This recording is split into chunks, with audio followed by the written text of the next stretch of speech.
les digitales.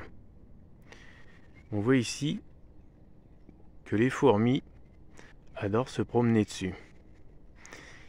Il ne faut pas oublier que ce sont des plantes particulièrement toxiques.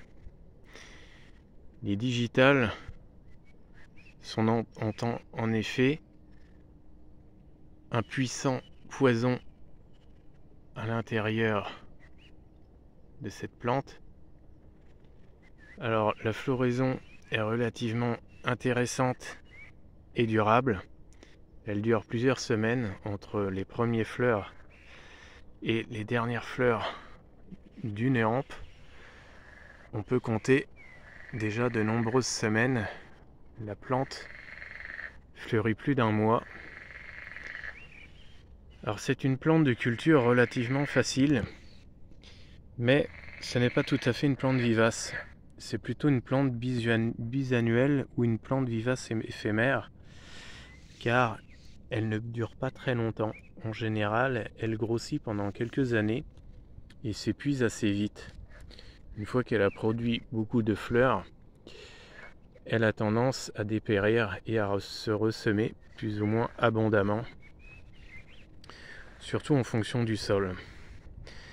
Alors la plus courante est bien sûr cette variété pourpre qui est plus ou moins répandue dans les forêts.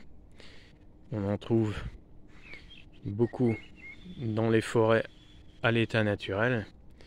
Cette variété blanche est quant à elle un peu plus intéressante pour illuminer des endroits très sombres de jardin.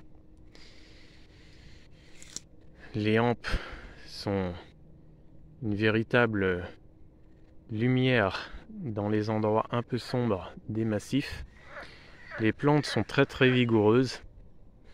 Elles restent plus ou moins en état de dormance en hiver, se réveillent relativement tôt au printemps pour fleurir à partir de fin avril et surtout à la mi-mai. En général, toutes les hampes sont fleuries plus ou moins en même temps. Elles sont relativement synchronisées. Qu'on observe une plante ou une autre, on verra toujours que la plante est au même stade de la floraison. Alors c'est une plante qui produit beaucoup de graines,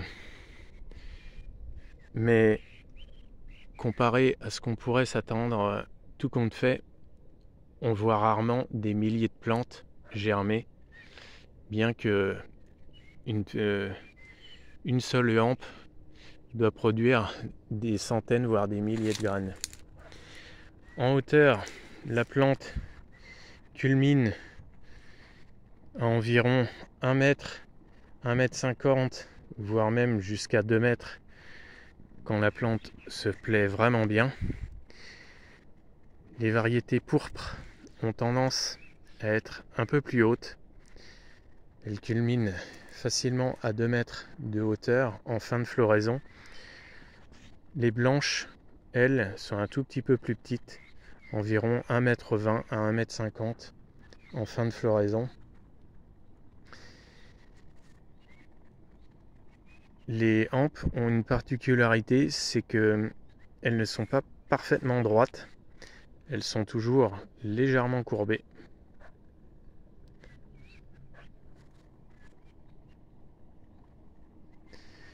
Ce sont des plantes très intéressantes en sous-bois car elles résistent très bien en sol modérément sec et tout compte fait ne semblent pas du tout souffrir de la sécheresse.